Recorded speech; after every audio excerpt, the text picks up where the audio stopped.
Salve, salve. Pessoal, boa noite. Quem está entrando aí pode ir acenando. Vamos me dando o confere. Tudo bom, Aira? Davi, irmão? Sinalizando se o som tá bom, se a imagem tá ok. Que nós vamos conversar aí um pouquinho hoje. Nesse cenário aí de quarentena. Um cenário incerto para todo mundo. Um cenário que a gente não sabe muito ainda quais são os nossos próximos passos, mas que nos mantermos unidos e com certeza com possibilidade que mesmo virtualmente possamos ter encontros como esses, vai ser um caminho legal para a gente poder manter a mente boa nesse momento, né? Então quem for entrando aí vai acenando, vai dando ok, dizendo se está ok a imagem e som, e qualquer pergunta já adiantando que vocês forem tendo dúvidas no decorrer da escola. Tudo bom, Rafa? Tamo junto. Galera entrando. Qualquer pergunta é só ir colocando, que eu vou estar sempre olhando aqui. Eu vou explicar qual vai ser minha fala de hoje. Valeu, Luiz. E vou sinalizar para vocês, a partir da fala também, como que a gente vai fazer aqui a interação. A gente vai poder ter um tempo tanto de tirar dúvidas, questões, como também gerar um debate se for o caso. Bom, só para ir contextualizando, vou dar aí uns 3 a 5 minutinhos para a galera que está entrando poder se situar. Para aqueles que não me conhecem, estão entrando aí pela primeira vez, eu sou Eduardo Gomes, sou historiador, sou professor do Instituto Venturo, que é o curso que está organizando essa live, tal como outros projetos que eu vou estar participando no decorrer desse mês, e outros professores também. O Instituto ele organiza alguns cursos de capacitação e de pós-graduação, aos quais se inclui o curso de História da cidade do Rio de Janeiro, em nível de pós-graduação, onde eu faço parte do corpo docente. Lá eu atuo tanto no curso de pós em História da cidade do Rio de Janeiro, como no curso de MBA em Direito Desportivo, que estamos para abrir também uma turma nova, logo assim que essa pandemia permitir, né? E beleza aí, a galera, alunos da pós entrando, estamos juntos, seguindo. Tudo bom, parecida? Um beijão, estamos juntos aí. Então, galera, assim, qual é a ideia de a gente estar fazendo essas lives hoje, né? A ideia do Instituto em estar propondo essa iniciativa, né? Não só se aproximar mais dentro desse cenário. Bruna, prazer, aluno da pós. Não só se aproximar desse cenário, aproximar das outras pessoas nesse cenário de incerteza que nós estamos tendo, mas também possibilitar que a gente continue exercendo nosso trabalho, continue divulgando o que o Instituto tem para oferecer. Então a gente vai tentar, de alguma maneira, não só vincular os projetos dos cursos de pós-graduação como um todo que o Instituto oferece em cursos online, em lives, etc., como também oferecer cursos de capacitação, cursos de curta duração, mas que possam ser abertos a um público mais amplo. É um pouco dessa iniciativa que a gente está fazendo aqui hoje. Eu estou para conversar com vocês hoje sobre uma das temáticas que eu leciono no curso de pós-graduação. Obviamente eu vou sintetizar um pouco daquilo que eu falo durante todo o curso, mas que já vai servir como uma palhinha, tanto para quem já faz a pós-graduação, já cursa os módulos da pós, como para quem tem interesse.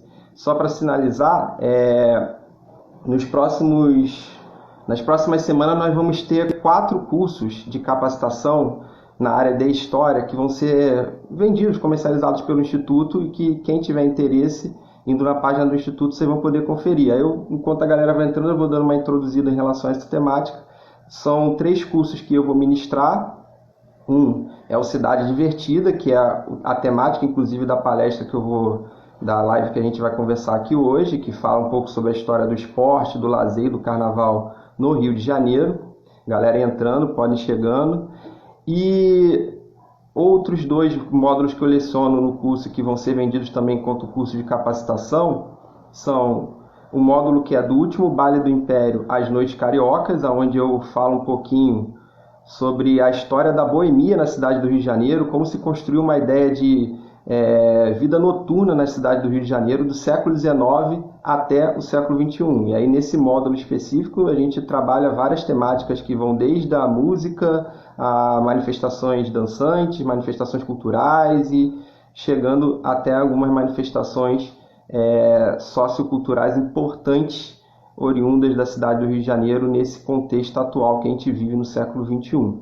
E um terceiro curso que também vou lecionar nas próximas semanas é um curso que fala sobre a história da imigração na cidade do Rio de Janeiro, que a gente tenta trabalhar questões que vão também desde o século XIX, o meu recorte de trabalho é o contexto contemporâneo, e a gente tenta pegar questões que vão desde o século XIX até o contexto também do tempo presente, tentando entender, compreender do período final da colonização até os momentos atuais, passando pelo cenário do Império, quais são os principais movimentos, os principais fluxos migratórios que ocorreram na história da cidade do Rio de Janeiro. Então, como que o Rio de Janeiro, enquanto uma cidade culturalmente muito híbrida, no sentido de formação cultural, sociocultural da cidade historicamente falando, como que isso se deu? E a gente tenta, de certa maneira, vincular essa trajetória histórica para também entender um pouco da nossa realidade enquanto cidade no século XXI. Entender um pouco do porquê o Rio de Janeiro é o que é hoje, o que poderia ser, perspectivas, e olhando para a história a gente vai tentando compreender também um pouco melhor do presente. Aquela lógica que o historiador sempre coloca de olhar para o passado como uma forma de ser uma lupa para compreender melhor o seu presente. Esses 3 cursos vão ser ministrados por mim nas próximas semanas, todos eles estão com preços extremamente acessíveis, podendo ser parcelado em cartão, e todos estão na página do Instituto. Então, quem tiver interesse sem compromisso, vão no site do Instituto Venturo e lá vão ter, nas partes de cursos de capacitação, todas as informações referentes a esses e outros cursos. Outro curso que também vai ser ministrado nas próximas semanas, pelo professor historiador Milton Teixeira, é o curso que fala sobre os governadores do estado da Guanabara. Então, Rio de Janeiro, como muitos sabem, deixou de ser capital do Brasil em 1960 e até os anos 70 ele foi um estado separado do resto do estado do Rio de Janeiro. Então, a cidade do Rio de Janeiro foi um estado autônomo, que era o estado da Guanabara, que só vai se unificar com o restante do que a gente conhece hoje como estado do Rio de Janeiro nos anos 70, e o período anterior, como esse período que a gente chamou de estado da Guanabara, depois que a capital ela vai para Brasília em 1960, esse período de como foi essa autonomia do Rio de Janeiro enquanto cidade-estado, vamos chamar assim, vai ser ministrado pelo professor Milton Teixeira, que é um historiador e que também atua na Band News, muito conhecido também pelos seus trabalhos na área do turismo, é um exímio conhecedor, um dos maiores conhecedores sobre a história da cidade, os lugares do Rio de Janeiro, a história da rua no Rio de Janeiro. Poucos conhecem as ruas e pontos turísticos do Rio de Janeiro mais do que o Milton. Bom, são 8h07 aí, agradeço a galera que está entrando, quem é aluno do curso, quem está interessado somente em ver a fala, a live, quem é curioso do tema. Hoje a gente vai conversar um pouco desse primeiro curso que eu vou estar ministrando. Na verdade, é um curso que vai ser ministrado em 4 encontros, começando por amanhã. Nesses cursos, todos esses que eu citei, que estão na página do Instituto, são cursos que vão ser, até por uma melhor forma de comunicação. Aqui a live do Instagram é algo prático, mas tem os seus limites no sentido de comunicação, de utilização de materiais. Então, os cursos que, para quem for participar das turmas, os alunos da pós já vão estar inseridos, e quem quiser comprar como cursos livres, caso tenha interesse, também vão poder participar. Esses cursos vão ser ministrados na plataforma do Zoom, onde na plataforma do Zoom, que é bem prática de ser instalado, de poder participar, todos vão poder ter acesso ao material que eu vou enviar, de textos, vídeos, PowerPoints, e também ter acesso às minhas falas. Eu vou ministrar esse curso, que é o Cidade Divertida, amanhã, terça, quarta-feira, sábado e na próxima terça. Então são 4 encontros de em média de 3 horas e meia cada um, onde a gente vai poder aprofundar um pouco do que eu já vou introduzir hoje. Então hoje nós vamos ter uma fala aqui que a gente vai conversar um pouco, e aí eu destaco novamente, só um minuto. Analisando, estou vendo quem está entrando e vendo também as dúvidas. Deixa eu só ver se...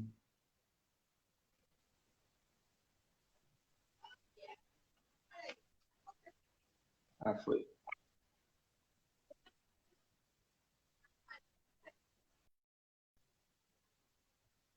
Acho que eu tinha colocado alguém na live sem querer, gente. Não, mas já tirei. Eu tinha, então só para sinalizar, eu vou conversar com vocês então agora um pouco sobre a história do esporte, do lazer e do carnaval na história do Rio de Janeiro, na cidade do Rio de Janeiro. O nosso curso de pós-graduação, ele é específico sobre a história da cidade do Rio de Janeiro, mas em vários momentos a gente dialoga com a história do estado do Rio de Janeiro, já que em vários cenários dentro do contexto sociocultural, essa relação está muito intrínseca. Então não tem como...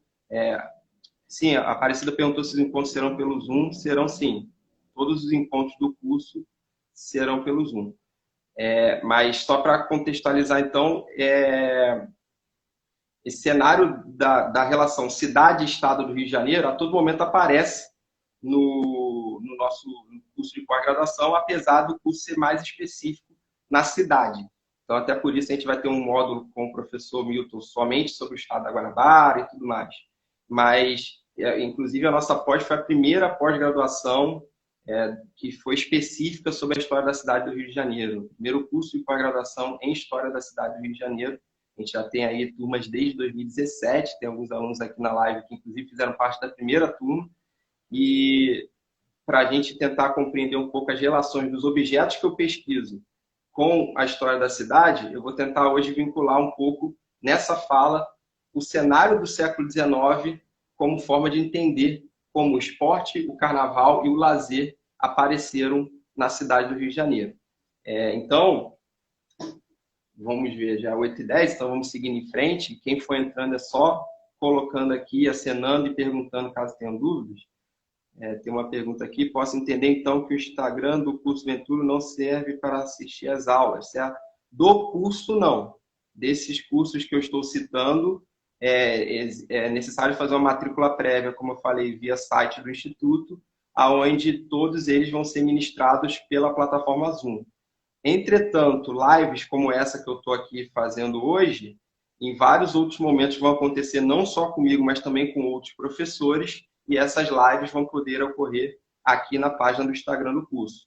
Mas para ir além das lives, e para a gente fazer a ministração dos cursos em si, como necessita de uma estrutura melhor, de uma melhor comunicação, envio de materiais e tudo mais, a gente vai usar a plataforma do Zoom, certo? Então, eu vou tentar lendo aqui as mensagens, mas vou começar a introduzir já a minha fala para a gente avançar, tá, gente? E qualquer coisa vocês vão perguntando que eu logo vou estar respondendo. Bom, para quem não me conhece em termos de formação, eu já tenho 10 anos de experiência da graduação ao doutorado pesquisando história do esporte e do lazer, não só no Rio de Janeiro, mas também em outros cenários da América Latina. E no mestrado e no doutorado eu tive um foco específico em pesquisar a cidade do Rio de Janeiro.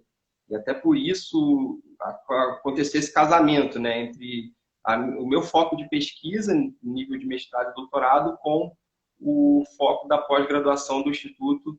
Desde 2017 eu tenho atuado enquanto docente do curso. E qual é a perspectiva para a gente entender, e é o que eu vou introduzir hoje para vocês, esse cenário de formação de uma sociabilidade específica que vai fomentar diferentes manifestações culturais na cidade do Rio de Janeiro. Primeiro, a gente tem que retornar lá no século XIX.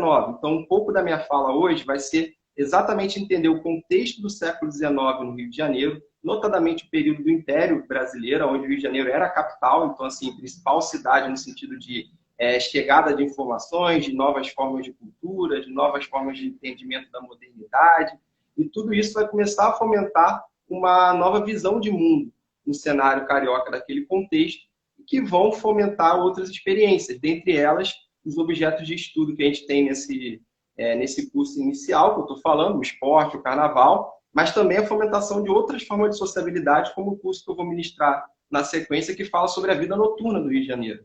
Como que os bares começaram a ser ocupados, como que vão surgir espaços noturnos de sociabilidade, como que as pessoas vão construir uma vida de boemia nas ruas, que vai se tornar intrínseca à ideia de cultura carioca, né? Então, um pouco do que a gente pensa ou constrói enquanto tipo ideal do ser carioca passa também por essa construção identitária que vem desde o século XIX, isso não tem a menor dúvida. Mas, quando a gente retorna no tempo, Pegando em 1808, tem um fato marcante, para aqueles que não se recordam, é o ano que a família real portuguesa, devido às guerras napoleônicas que aconteciam na Europa, eles vão fugir, escoltados pela Marinha Britânica da Inglaterra, eles vão fugir para o Brasil e vão se alocar no Rio de Janeiro. É um fato muito marcante, porque até então não se tinha nenhum cenário parecido com esse, de uma monarquia europeia estabelecer sua sede real numa cidade no continente americano. A gente tem que lembrar que nesse cenário, com exceção dos Estados Unidos, que desde 1776 tinha conseguido sua independência, todo o continente americano ainda era colonizado. Tinha tido o conflito da Revolução do Haiti com a França, mas ainda estava tudo muito incerto, era um país de menor proporção. Mas o Brasil, em 1808, ainda era uma colônia portuguesa, e você estabelecer a sede real dentro do país que antes era uma colônia era algo marcante e singular, né? Não tinha ocorrido isso em nenhum momento no processo de colonização europeia na América, que vinha desde os séculos XV para o XVI. Bom, motivos à parte, que eu não vou adentrar aqui na questão do porquê os portugueses vieram, a questão das guerras napoleônicas, isso é uma outra questão, mas a gente tem que contextualizar esse cenário com um processo mais amplo que já vinha pelo menos desde o século XVIII, que é o processo da Revolução Industrial. A Revolução Industrial tem seus primórdios lá entre os anos de 1760 a 80 na Inglaterra. O Eric Hobsbawm, um dos principais historiadores sobre a temática, ele sempre colocou nas suas obras que 1760 começa a paulatina transformação dos modos de produção manufatureiros para os modos de produção industriais, aonde na década de 1780 a Inglaterra vai ser pioneira nesse processo de industrialização, fomentando depois o que a gente vai chamar de um capitalismo industrial. E quem está à frente desse processo é a classe burguesa, a antiga gentry, que era aquela burguesia que antes rivalizava com as nobrezas, tentava no primeiro momento ser igual aos nobres, mas uma vez não conseguindo isso por uma série de fatores que remontaram inclusive nas revoluções inglesas do século XVII, eles vão estabelecer novos parâmetros, novos caminhos na Inglaterra que vão culminar num processo a longo prazo da Revolução Industrial.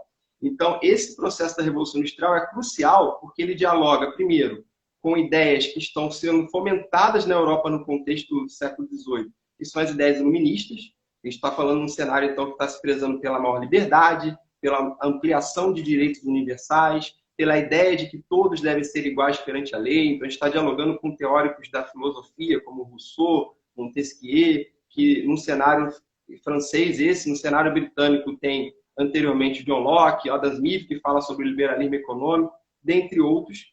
E nessa perspectiva, a gente está seguindo um caminho onde os modos de sociabilidade vão aos poucos também se modificando. Porque a gente, ao mudar o modo de produção, quando se estabelece uma nova forma de vivência no âmbito urbano, que é a forma de vivência das cidades, as classes, então, dominantes, que nesse momento passam a ser as burguesias, eu digo de burguesia no plural, porque exatamente, também se coloca assim o Hobsbawm, existem diferentes estratos dentro da classe burguesa, desde o pequeno, passando pelo médio, até chegar no grande burguês. Então, existe desde o burguês pequeno investidor, é o que seria hoje, se a gente mal comparasse o microempreendedor com o pequeno empreendedor e o grande empresário. Então, essas diferenças já estão se colocando também no cenário britânico da Revolução Industrial, no pós-Revolução Industrial. Só que acontece o quê? Que essa classe burguesa ela vai tentar estabelecer não só um padrão de nova ordem econômica, mas também um novo padrão cultural. Ela vai querer estabelecer quais são os seus padrões culturais que vão, a partir de agora, serem defendidos como padrões a serem seguidos. E aí vão começar a se constituir um conceito que é muito caro para as ciências sociais, que é o conceito de modernidade. Quando a gente fala de modernidade, não estamos falando do que a gente chamaria de recorte histórico de era moderna. Era moderna é aquele recorte que vai desde o século XV ao XVIII. Seria lá da transição da era medieval, Renascimento, até o Iluminismo, Revolução Francesa do século XVIII. Cronologicamente, isso seria a era moderna. O conceito de modernidade já é um preceito de valores, culturas que vão se fomentar a partir do desenvolvimento industrial britânico do século XVIII para o XIX, onde uma classe específica, que é a classe da burguesia, vai estabelecer determinados padrões que, no primeiro momento, internamente, no seu país, vai começar a se desenvolver, vai começar a ser expandido, E num segundo momento, quando a gente já está falando na transição assim, da primeira para a segunda revolução industrial, já no decorrer do século XIX, quando os ingleses começam a expandir sua proposta de indústria e capitalismo pelo mundo, e, óbvio, outros países europeus vão seguir o mesmo caminho junto com os britânicos, no segundo momento eles vão começar a difundir esse padrão de modernidade para outros lugares do planeta. O Brasil não vai ser alheio a tudo isso. O Brasil vai ser um dos países que vai receber essa carga cultural muito grande da Inglaterra e, ao receber essa carga cultural, vai tentar se enquadrar aos modelos de modernidade que eram oriundos do velho mundo, da Europa, dos britânicos. Então, esse modelo de modernidade ele está acontecendo num cenário lá do século XIX, começa na primeira metade do século XIX, vai sendo perpetuado durante todo o século XIX, início do século XX, onde, de certa maneira, que se estabelece esses padrões que os britânicos tentavam impor enquanto os padrões de modernidade dominantes e que vão ser modelos a serem seguidos mundo afora. A gente tem que lembrar que na segunda metade do século XIX a gente tem um processo do imperialismo, né, que é um novo processo de colonização europeia na África e na Ásia, e é onde muitos desses modelos de modernidade ou padrões vão ser consolidados na difusão de indústrias e de padrões a serem seguidos globalmente. É ali que começa a se modificar essa lógica do que vai ser a globalização contemporânea, que depois, com a tecnologia do século XX, vai ser aflorada. Entretanto, na América, que a gente também tem que recordar que durante o século XIX a América vai paulatinamente estipulando seus processos de independência, os países que estavam ali se consolidando enquanto independentes na América Latina, notadamente, esses países também vão receber essa carga cultural da Europa. Por que essa carga cultural chega com força? Você deve estar se perguntando. Mas se o Brasil deixou de ser uma colônia de Portugal, por que ele vai querer agora receber a carga cultural de um outro país europeu? Se a Colômbia, o Paraguai e a Argentina deixaram de ser países colonizados pela Espanha, por que eles vão receber uma carga cultural da Inglaterra, da França, enfim? Existe uma explicação para isso. Nem todos os países da Europa eram vistos como modelos de modernidade. Agora, Inglaterra, França, no segundo momento a Alemanha, vão ser modelos, sim, dessa ideia de modernidade. Diferente do que era Portugal, por exemplo. Portugal vai chegar um momento que vai passar a ser visto como algo retrógrado, algo atrasado, dentro da cultura que se esperava no Brasil. E quando tem a transição do Império para a República, em 1889, isso fica muito claro, na tentativa de tentar estabelecer uma distinção ao que era o Brasil colonial. E isso vai acontecer também nos países hispânicos, de colonização espanhola na América. Por quê? São países que fizeram seus processos de independência nas primeiras décadas do século XIX e que não tinham ainda uma identidade formada, não tinha ainda a ideia de Estado-nação consolidada. A ideia de Estado-nação, dentro do processo de formação mesmo nacionalista nos países latino-americanos, ainda era muito instável. Então, dentro desse cenário, você consolidar um modelo que dialogue com as principais nações entendidas como modernas, lembrando que a ideia de modernidade vem dos países industrializados do século XIX, como eu falei, era um cenário de você se inserir nesse sistema mundo como sendo entendido como um país que está progredindo. Então, se eu sou uma nação agora independente, mas que ainda não tem, de uma maneira mais ampla, uma ideia de nação de Estado consolidada, eu tenho que copiar aquele que é entendido como Estado mais moderno, mais industrializado, mais desenvolvido. Óbvio que todas essas teorias, elas eram construções, narrativas, mas essas narrativas ganham força, uma força muito no sentido empírico, uma força que vai ter relevância no sentido político, econômico, e vai fazer com que os países europeus mais dominantes consigam exercer uma forma de domínio sem precisar estabelecer um processo de colonização como outrora fizeram na América, de povoamento, vir com muita gente para povoar um território. Não, agora eles dominavam as ideias. Ao invés de você vir com uma grande frota de pessoas interessadas em dominar um determinado território, você vai controlar as ideias dessas pessoas.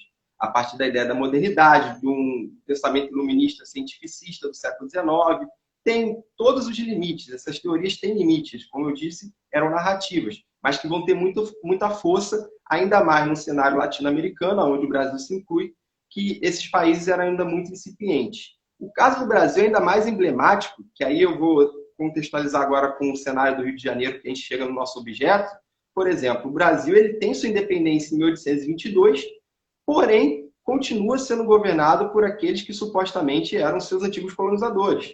O Dom Pedro I, por uma série de motivos, vai aliado com as elites naquele contexto, tanto brasileira como portugueses que aqui viviam, vai estabelecer um processo de independência, de ruptura com Portugal, mas se mantém como imperador, né? Então, assim, mesmo tendo um período ali de regência entre Dom Pedro I e II, a gente sempre esteve vinculado ainda à antiga monarquia que nos colonizava. Isso é muito importante para criar uma singularidade do caso brasileiro em relação às outras nações latino-americanas, porque o caso brasileiro vai ser um caso específico onde não vai ter necessariamente uma ruptura 100% com a cultura do antigo colonizador. Muitos dos países latino-americanos colonizados pela Espanha, por exemplo, vão estar fazendo suas independências na década de 1810 e 1820 e já vão querer se romper completamente com a cultura da Espanha.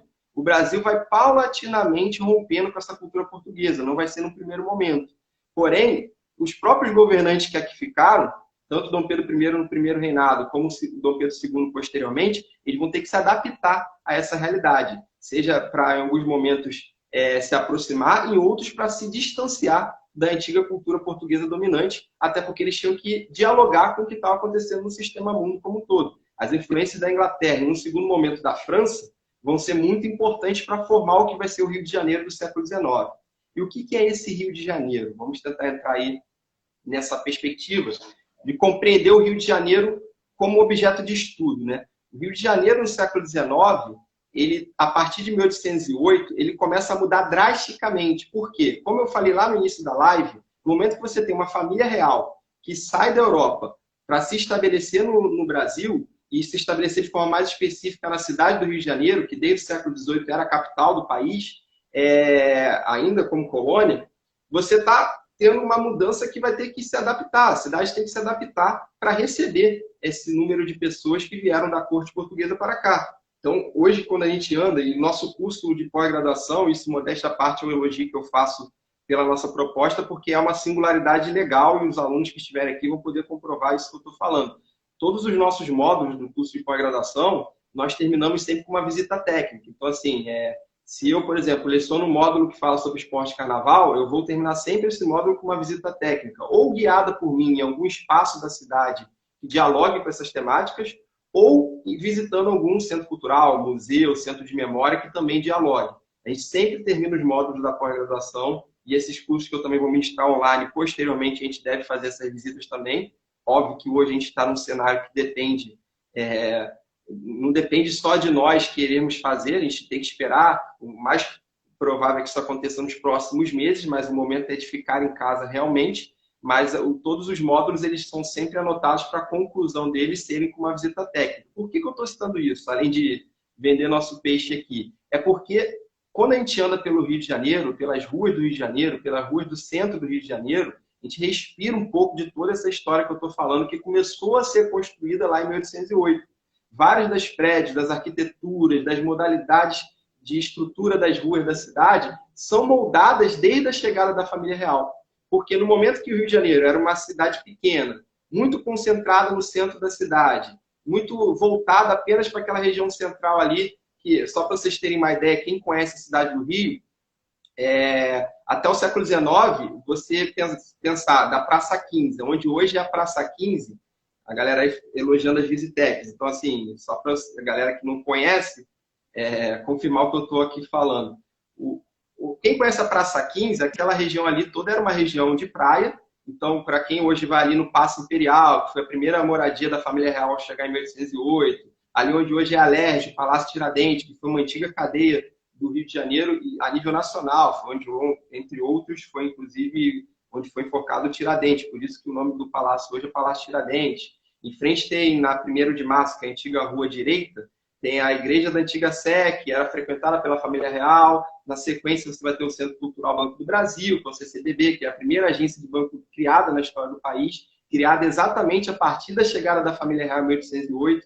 Então, são mudanças arquitetônicas de estrutura, de urbanização, que começam a acontecer exatamente quando a família real chega. Mas a vida no Rio de Janeiro concentrava-se muito naquele centro ali. Você pega, novamente, para quem conhece, essa região da Praça 15, ela era toda uma região de praia, a água chegava praticamente onde hoje é o Paço Imperial, a areia da praia, e ali era uma região que era uma extensão da região portuária do Rio de Janeiro, a região portuária que pega toda a parte lateral ali da Praça 15, segue por parte do centro da cidade, passando pela parte toda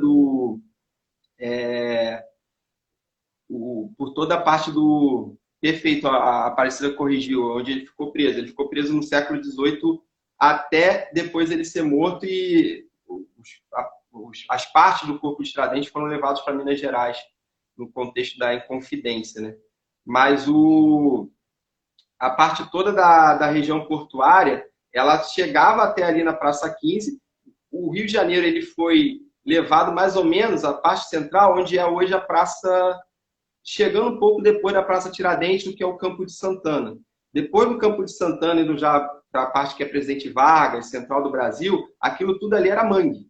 Inclusive, ali no Campo de Santana, eu vou falar mais na frente, a gente chegou a ter um espaço ali que tinham touradas, que foram algumas das primeiras manifestações de um possível diálogo com o campo esportivo na cidade do Rio de Janeiro. Aquele espaço todo ali era mangue, depois sim, vindo o que hoje seria Presidente Vargas, até por isso a nossa estrutura de cidade é um pouco defeituosa, né? Por que quando chove alaga tudo? Por que quando chove a gente tem vários problemas que, de certa maneira, interferem na mobilidade, na estrutura e colocam várias pessoas em risco? Porque a cidade foi em vários momentos, em vários lugares, aterrada, desde a parte pegando da Lapa, indo sentido aterro do Flamengo, como nessa parte central pós-Campo de Santana, pós-Praça Tiradentes. Então, aquela parte ali da Praça Tiradentes, chegando um pouco até quase que ao Campo de Santana, era quase que o fim da cidade do Rio de Janeiro.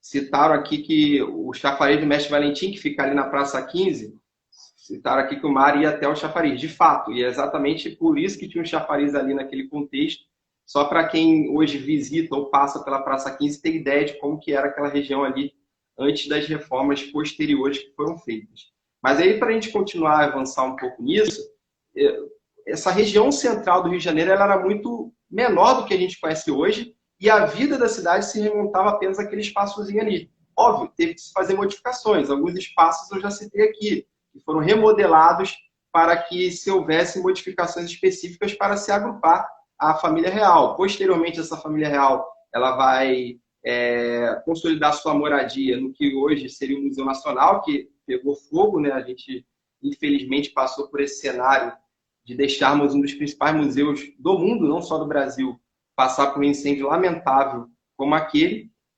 E a família real se estabeleceu a sua moradia lá na Quinta da Boa Vista, por ser um clima mais ameno, e teve também a moradia nos períodos de verão que eles iam para Petrópolis. Mas, no primeiro momento, eles ficavam ali no Paço Imperial. E aí, só que tem dois fatos importantes que devem ser colocados quando a gente fala desse cenário da chegada da família real em 1808. Primeiro é que a Inglaterra começou a ter um domínio muito grande no cenário da política brasileira como um todo, da política que os portugueses estavam estabelecendo aqui, porque o Brasil, mesmo ainda sendo uma colônia de Portugal, eles foram escoltados, os portugueses, para virem para cá pelos britânicos. Porque existiu meio que uma dualidade ali. Eles ficaram na sinuca de bico. Ou eu perco Portugal e venho com a Inglaterra para o Brasil, ou eu perco o Brasil e fico em Portugal com Napoleão. Porque os britânicos estavam ameaçando, se você não ficar no nosso lado, se você quiser ficar no lado de Napoleão, tudo bem, a gente invade o Brasil. E aí eles, sabendo que o Brasil era a galinha de ovos de ouro deles, eles vieram com os britânicos para cá. Só que aí tem uma questão. Os britânicos passaram a ter mais benefícios, sem precisar, como eu falei, exercer a colonização como de outrora, de ter que levar grandes frotas, muitas pessoas para dominação, dominar territórios. Não, eles dominaram agora no sentido militar e depois no sentido cultural, de ideias. O sentido militar, no primeiro momento, foi para estabelecer esse acordo com Portugal, eu te protejo e você vem para o Brasil, e o sentido econômico depois foi quando a Inglaterra passou a ter o direito de pagar taxas alfandegárias para entrada e saída de produtos no Rio de Janeiro e no Brasil como um todo, menor até do que o próprio colonizador, que era Portugal. E um segundo fato importante é a abertura dos portos, né? Porque antes existia um monopólio do porto do Rio de Janeiro e do Brasil como um todo para os portugueses, E a partir de 1810, entre 1808 e 1810, eles vão não só fazer as taxas alfandegárias, estabelecer novas taxas alfandegárias, como abrir os portos às nações entendidas como amigas de Portugal, às quais essas nações vão poder não só entrar, comercializar e trazer suas ideias. É com isso que começa paulatinamente diferentes países a trazerem novas formas de ver o mundo para o Rio de Janeiro. O Rio de Janeiro acaba sendo, então, a porta de entrada dessas noções de modernidade que eu falei lá no início, que estavam acontecendo na Inglaterra, na Alemanha, na França. A Alemanha ainda nem tanto como um país. A Alemanha só vai se unificar enquanto país na segunda metade do século XIX. Mas já tinha uma consolidação no Império Prussiano de ideias de modernidade que estavam sendo fomentadas, e essas nações vão começar a mandar essas ideias pelo mundo. Essas ideias vão chegando em vários lugares, dentre elas no Brasil. No Brasil, qual é o local de entrada dessas ideias? O Rio de Janeiro. Então, a cidade do Rio de Janeiro acaba sendo a porta de entrada, aonde, de certa maneira, vai consolidar um padrão de modernidade que vai fazer com que o Rio se torne uma cidade mais central no cenário nacional do Brasil como um todo. Então, o Brasil era um país que aí depois, como eu falei, em 1822 se torna independente, ainda continuando com os antigos colonizadores, com Dom Pedro sendo os imperadores, mas um país independente. E mesmo sendo independente, o Brasil vai começar a receber essas manifestações culturais que vinham do velho mundo, da Europa, via Rio de Janeiro. Não à toa, o Rio de Janeiro acaba sendo conhecida ou caracterizada como a capital cultural do Brasil até os dias de hoje. Não é à toa que o Rio de Janeiro, quando se pensa em Brasil, o primeiro ponto que se pensa é no Rio de Janeiro. E muitas das vezes de uma maneira quase que um estereótipo, né? Porque a gente sabe que não é todo o Rio de Janeiro que é caracterizado mundo afora. São alguns padrões do Rio de Janeiro. São as praias do Rio de Janeiro, o futebol do Rio de Janeiro, o carnaval do Rio de Janeiro. Só que por que esses padrões foram consolidados, pegando uma categoria do Max Weber, como tipo ideais do que é ser brasileiro, do que é ser carioca? Porque existiu, sim, desde o século XIX, uma consolidação paulatina de um modelo de nação do Brasil que passava pelo que chegava no Rio de Janeiro. Então, quando a gente quer pensar, até os dias de hoje, por que em alguns momentos, quando se fala de Brasil, fala de algumas coisas específicas do Rio de Janeiro? E, repito, a gente não está falando nem de todo o Rio de Janeiro, nem de toda a cidade do Rio de Janeiro, está falando de coisas específicas. É o calçadão de Copacabana, é o Carnaval, é o Maracanã, são pontos principais. Por quê? Desde o século XIX, quando esses países que estavam consolidando suas independências na América Latina ainda não tinham uma identidade nacional formada, essas identidades vão começar no Brasil a se consolidar via Rio de Janeiro. Então, vai ser a partir do Rio de Janeiro que vão começar a se pensar uma possível ideia do que é ser brasileiro, do que é ser o Brasil, do que é o Brasil enquanto nação. Óbvio que essas ideias vão se chocar com outras no decorrer do tempo, que a partir do final do século XIX, com o boom da indústria do café em São Paulo e o desenvolvimento de São Paulo, que até então era uma cidade pequena, e o crescimento industrial de São Paulo posterior no início do século XX, vai fazer com que aumente a rivalidade entre essas duas cidades no sentido de narrativas, de construção de discurso de quem é mais central, e posteriormente vão ter outros embates. Só que, como capital cultural, até hoje, o Rio de Janeiro continua sendo o modelo do que é ser Brasil, por mais que a gente saiba que isso não é uma explicação do que é o Brasil. Repito, o Max Weber, sociólogo importante do século XIX, ele sempre coloca essa tipologia como sendo um tipo ideal. Tipo ideal, segundo Weber, é como se fosse um guarda-chuva, um conceito guarda-chuva para entender algo mais amplo que você está tentando estudar ou pesquisar, mas que não vai compreender todas as particularidades desse algo. Então, o tipo ideal do brasileiro para um estrangeiro é pensar o futebol, é pensar o carnaval, mas óbvio que o Brasil vai muito além disso. Só que ele só vai conseguir estudar o além se ele vir nas particularidades do que é o Rio de Janeiro para além da Zona Sul, do que é outros estados brasileiros, outras localidades, enfim. Mas é inegável que, mundo afora, a questão cultural, turística do Rio de Janeiro vem com a construção dessa força desde o século XIX. Eu cito sempre um filme americano do início dos anos 40, no contexto da Segunda Guerra Mundial, feito pela indústria do Walt Disney.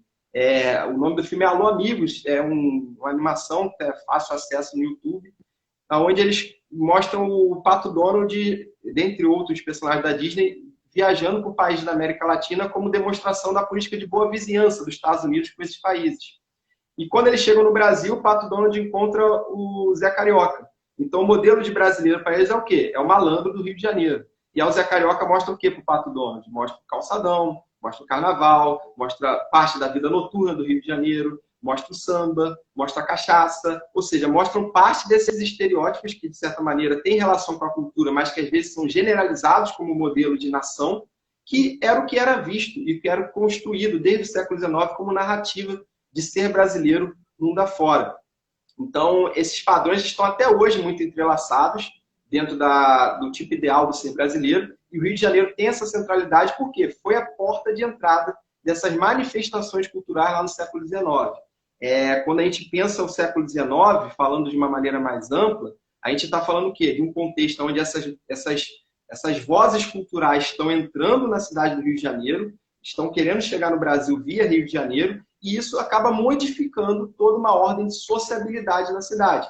Vejam bem, pensem comigo, você tinha uma cidade que antes era rural, de repente ela recebe algumas milhares de pessoas que vão vindo de Portugal, parte dessas pessoas fazem parte da nobreza portuguesa, da corte portuguesa, estabelecem essas pessoas, ocorre um processo de urbanização paulatina, construção de banco, de novas arquiteturas, de uma nova estrutura para receber esse público. Muda-se, assim, a ordem social da cidade. Mesmo depois que parte dessa galera vai embora, o Brasil permanece independente, o Rio de Janeiro continua como capital e como o local mais central do Brasil. O que faz isso? Faz com que o Rio de Janeiro receba, seja a porta de entrada dessa galera. Quando eu fizer o curso sobre imigrantes, a gente vai poder também, quem tiver a oportunidade de participar, entender quais são os fluxos migratórios principais que chegam a partir de 1808 no Brasil e que vão ter o Rio de Janeiro como cartão de visita, cartão de porta de entrada. Porque é a partir desse contexto da chegada dos portugueses, aqui em 1808, que o Rio de Janeiro começa a dar esse boom, se tornando a principal metrópole, não só do Rio de Janeiro, como uma das principais da América do Sul. E aí começa uma disputa, né? Porque aí você está tendo uma mudança que vai consolidar uma paulatina modificação de ocupação do espaço público. Você começa a sair do espaço privado para ocupar o espaço público, algo que não acontecia até então na cidade e que, de certa maneira, vai ser importante para a gente pensar como esses objetos de estudo que eu citei, o lazer como um todo, o esporte e o carnaval, vão se consolidar no Rio de Janeiro. É muita coisa para falar, mas até por isso eu vou fechar essa live hoje no século XIX. Por isso que eu recortei o século XIX para falar da live hoje. E aí no curso que a gente tiver a oportunidade de fazer, a gente vai avançar século XX afora nessas manifestações. Mas o que acontece então nesse cenário do Rio de Janeiro no século XIX? Até então, a ocupação do espaço público como forma de sociabilidade era algo pouco visto ou pouco preservado na cultura da cidade. O que se via até então era uma ocupação específica. Primeiro, as mulheres pouco ocupavam o espaço público, isso vai começar a se mudar somente na segunda metade do século XIX, e de uma forma bem menor do que se esperava, comparando a outros países, mas começa a ter uma modificação pequena, mas que vai ser visível. As pessoas começam a tentar construir muitas formas de sociabilidade específicas, tentando copiar o que ocorria na Europa. Então, veja bem, só pegando um exemplo para vocês terem noção desse modelo de modernidade que tentava se copiar no Rio de Janeiro. A Inglaterra, como eu falei, vai ser o primeiro cartão de visitas para expandir essas ideias de modernidade, essas manifestações culturais. Muitos historiadores colocam que a França vai ser o grande padrão de cópia cultural que o Rio de Janeiro vai tentar pegar, né? O Rio de Janeiro está tentando ser no século XIX até início do XX, no contexto da Belle Époque, a bela época, que Paris era o grande centro desse cenário. O Rio de Janeiro está tentando ser a Paris dos trópicos, disputando talvez com Buenos Aires ou alguma outra cidade da América do Sul. O Rio de Janeiro está tentando se consolidar enquanto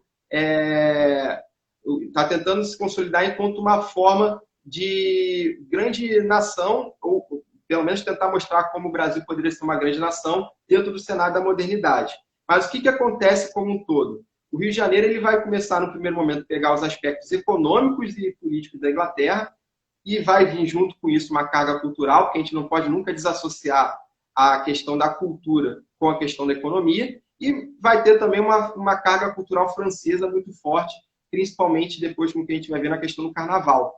E quando essa forma de sociabilidade vão chegando na cidade, a gente vai ter uma mudança que vai ser a mudança da ocupação do espaço público. O que seria essa mudança na ocupação do espaço público? A galera está falando da conexão. Se alguém mais estiver com problema, gente, de som, imagem, por favor, vão falando que aqui eu estou com a internet logado, está normal a live, mas aí se alguém tiver com algum problema, por favor, sinalize, tá? que a gente tenta resolver. Mas vamos seguindo. O que acontece? Essa ocupação no espaço público vai ser paulatinamente modificada porque, de certa maneira, vai relacionar essa ideia de modernidade que estava se prevendo ou se difundindo enquanto narrativa na Europa com o modelo de cidade que se pensava. Então, não tem como a gente tentar desassociar a ideia da formação do que a gente pensa enquanto cidade. É necessário que a gente estude a história da cidade para tentar estudar a história dessas manifestações culturais. Então, a gente não tem como desassociar. Vou estudar o esporte, vou estudar o carnaval no Rio de Janeiro sem entender a história do Rio de Janeiro enquanto cidade. Impossível. A gente tem que tentar compreender que essa história da cidade vincula-se com um contexto mais amplo, que é o contexto de expansão europeia, e com isso a gente vai tentando dialogar como essas culturas europeias chegam no Rio de Janeiro. O exemplo que eu ia citar, só pegando como modelo, a Inglaterra, por exemplo, ela foi aonde surgiu os esportes. Então, o que a gente chama de conceitualmente de esporte modernamente, no contexto da modernidade, o conceito de esporte é oriundo da Inglaterra, ou seja, do Reino Unido. E algumas manifestações culturais que os britânicos, a burguesia britânica estava colocando naquele contexto, vão chegar no Rio de Janeiro e parte da elite do Rio de Janeiro vai tentar absorver essas culturas como forma de tentar se colocar também como moderno, assim como os britânicos eram. Então, só para ter um exemplo, no Jornal do Comércio, que era o principal jornal do século XIX no Rio de Janeiro e parte do Brasil, chegava-se modelos ou exemplos de venda de patinação no gelo, patins para patinação no gelo. Mas aqui não tinha gelo, não existia eletricidade ainda. Então, como que você vai ter patinação no gelo? Aí tentava-se trazer gelo da Europa para cá, tentava-se trazer sorvete. A galera perguntou, pensei que... Sim, a pergunta aí do amigo, pensando se no Rio é necessário pensar nos intrudos e nas festas religiosas. A gente vai chegar no carnaval, sim, e a origem do carnaval no Rio de Janeiro tem relação com os intrudos, com certeza. O intrudo, para quem não conhece, era uma festa cotidiana que acontecia nos dias anteriores à Quaresma, desde a Europa medieval, e que nos 3 séculos de colonização do Brasil pelos portugueses, o intrudo vai acontecer no período do carnaval. No século XIX, que vai ter a mudança, que é quando você tenta enquadrar essa festa do carnaval a um sinônimo de modernidade, substituindo o antigo intrudo pelos bailes de máscara que aconteciam em Paris. Que é o que eu vou falar mais na frente, a gente aguarda um pouquinho que a gente já chega lá. Mas você não está errado, não. Mas essa coisa da questão da mudança da sociabilidade, os bailes que vão acontecer na cidade do Rio de Janeiro, a influência que vai se relacionar também com as outras manifestações culturais que vinham da Europa, é o que está dando o tom de mudança de sociabilidade na cidade como um todo. E a Inglaterra, por exemplo, o que faria um carioca no século XIX comprar um patins para patinação no gelo, sabendo que aqui não tinha estrutura para isso? Era ele se demonstrar como moderno, tentar se demonstrar tal como os britânicos faziam. E, óbvio, que as adaptações aqui deveriam ser toscas comparado ao que acontecia na Inglaterra, mas eles tinham que tentar se demonstrar como modernos, tal como se fazia nos modelos ingleses, franceses e por aí vai. E aí o que acontece? Tentando linkar, vão existir uma série de mudanças na sociabilidade do Rio de Janeiro, no âmbito do lazer, que vão consolidar depois a questão da expansão de um campo esportivo e de um campo carnavalesco. Como assim? O lazer como um todo, a gente está entendendo o lazer aqui como uma ocupação do tempo livre dentro do cenário do capitalismo industrial. Existem várias formas de a gente conceituar a ideia de lazer, diferenciar o conceito de ócio, lazer. Eu não vou entrar nesse debate teórico agora, até para não alongar a live, porque não é o objetivo desse encontro em si. Mas a ideia do lazer, conceitualmente, tem alguns livros que a gente poderia indicar aqui, eu trouxe até um aqui, esse livro aqui, ó, do professor Vitor Mello, que é do UFRJ, Esporte, Lazer, Conceitos. Quem tiver interesse numa perspectiva histórica desses conceitos, esse livro aqui é fundamental para a gente entender tanto o conceito de esporte como o conceito de lazer no âmbito da historiografia. O lazer ele vai ser entendido o quê? Como você ocupa o tempo do não trabalho com algo que, de certa maneira, se relacione também com uma ideia de sociabilidade que vai se vincular com diferentes formas de entretenimento. Então, desde os seus primórdios, o tempo do lazer no Rio de Janeiro passou a ser, já que a gente está copiando o modelo de modernidade de um país que vem de um capitalismo industrial, ou seja, a Inglaterra está não só querendo vender padrões de modernidade, mas como vender esses padrões de modernidade. Então, a todo momento, esse diálogo entre o padrão de modernidade que era aceito como ideal no mundo, e aquele que, de certa maneira, vai chegar no Brasil ou no Rio de Janeiro, ele vai ter essa vinculação com uma possível indústria do entretenimento. Então, é natural que no início do século XIX, indo já para metade do século, começam a surgir sociedades dançantes, clubes que organizam eventos, que aí a gente vai ter, como eu falei, uma paulatina ocupação no espaço público pelas pessoas, algo que não acontecia antes. A gente vai começar a ter uma ocupação das mulheres no espaço público, com a ideia do flerte, do diálogo entre homens e mulheres no espaço público. Tudo isso vai começar a mover o âmbito da cidade até chegar naquilo que a gente vai chamar depois de uma vida noturna, uma vida boêmia na cidade do Rio de Janeiro.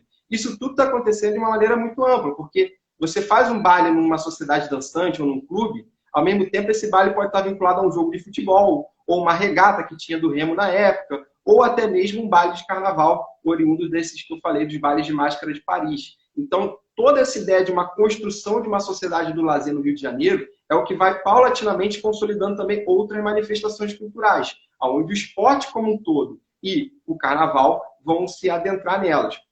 E aí, só para situar vocês, como que se tem essa diferenciação do que tinha até então, o que a gente está chamando de carnaval e o que a gente está chamando de esporte primeiro, e o que tinha até então de supostamente uma prática esportiva ou de divertimento e o que tinha até então de carnaval. Só para vocês contextualizarem. Começando pelo carnaval, só para tirar a dúvida, o amigo ali Iarbo Sobral, né? Iarbo Sobral. Desculpa se eu tiver falado o nome errado, tá, colega?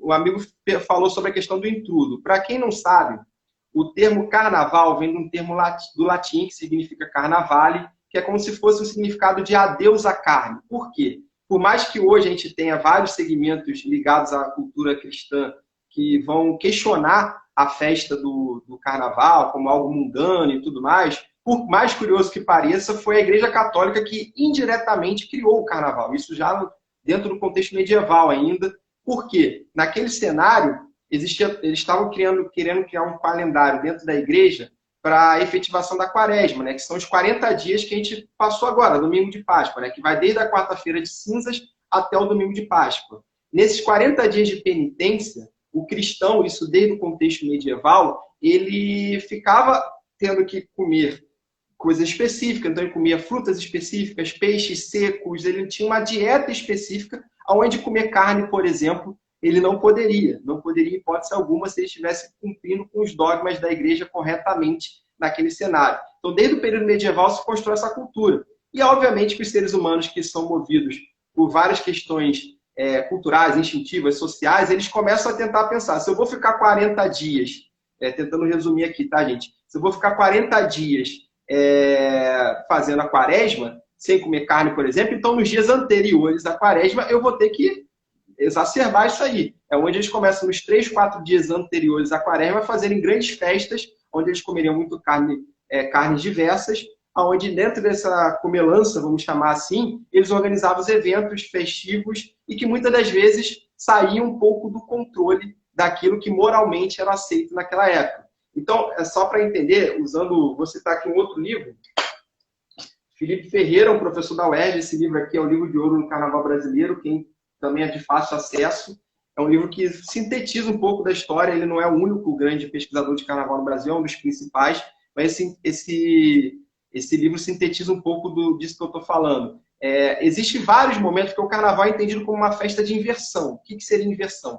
É a inversão da moral entendida como mais aceita na sociedade. Então, assim, a gente tem todo um padrão moral que entre certo, errado, bem ou mal que a gente segue, e no carnaval a gente tem uma inversão desse padrão. Essa inversão e o termo carnaval também é usado para outras festas outrora que ocorriam. Calma aí, era um pessoal pedindo para enviar solicitação para participar do vídeo. Calma que eu já botei aqui gente para participar antes sem querer, né? Dessa vez vai ser só eu, mas vocês podem ir perguntando quem tiver dúvidas, tá? Mas festas anteriores a esse contexto da quaresma construído pela Igreja Católica já aconteciam. E muitos historiadores já presenciaram fontes que usavam, inclusive, o termo carnaval. Tem muitos pesquisadores que têm essa disputa, né, de entender o que a gente pode chamar de carnaval. Tem outras festas que a gente também pode chamar de carnaval. O carnaval específico que a gente está falando desse contexto do Rio de Janeiro é esse período dos 3, 4 dias que antecedem a quaresma. O que não quer dizer que outras festas de inversão da moral social não ocorriam e não continuam ocorrendo. Elas ocorrem, mas dentro de um calendário específico demarcado, são esses dias anteriores à quaresma, até a quarta-feira de cinza, que a gente define como carnaval, certo? E aí, dentro desse cenário, todas as festas que ocorriam naquele contexto medieval e posterior, elas eram, num primeiro momento, para tentar você, vou comer bastante, vou comer carne, vou comer isso, para você depois entrar no período da quaresma. Só que a galera, muitas das vezes, passava do ponto. Como todos os seres humanos juntando numa festa, muita bebida, muita comida, muita música, muita dança, em alguns momentos vai passar do ponto daquilo que moralmente é aceito.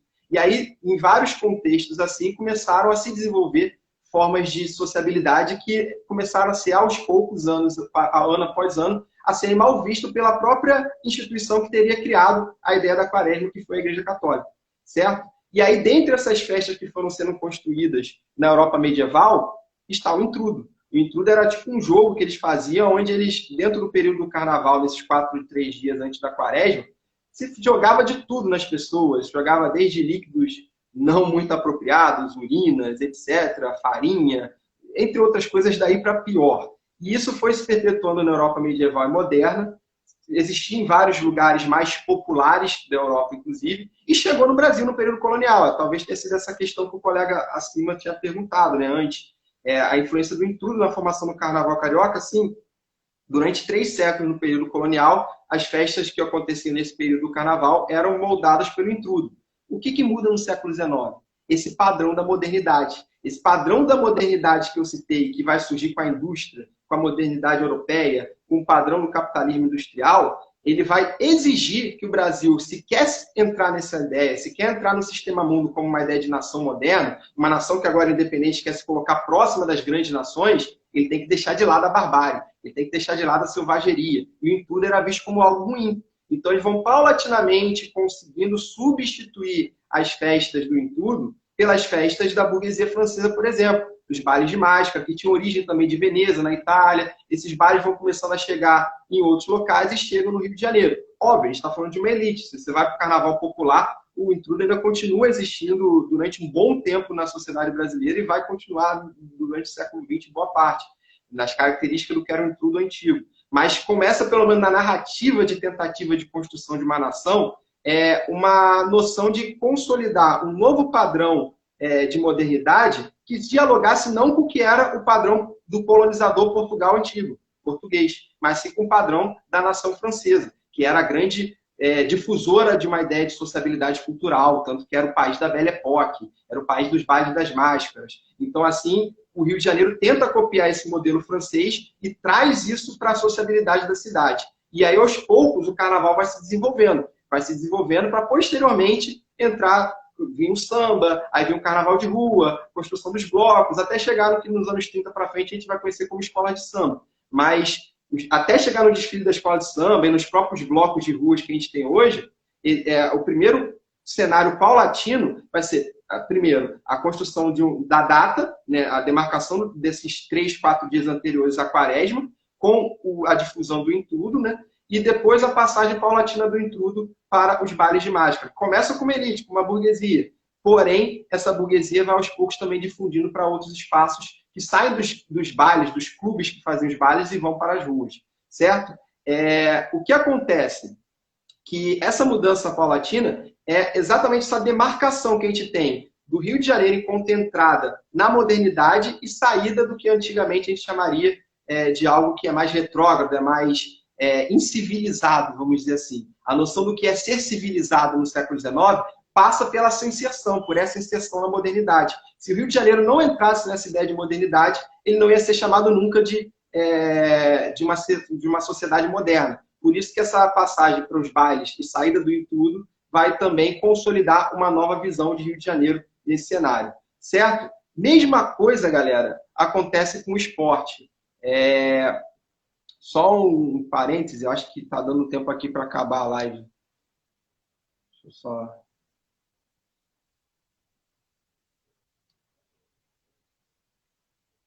Gente, eu nunca tinha ultrapassado o limite do tempo da live do Instagram, não. Então, assim, se isso for o limite, eu vou encerrar e iniciar novamente, tá? Porque ainda falta falar do esporte.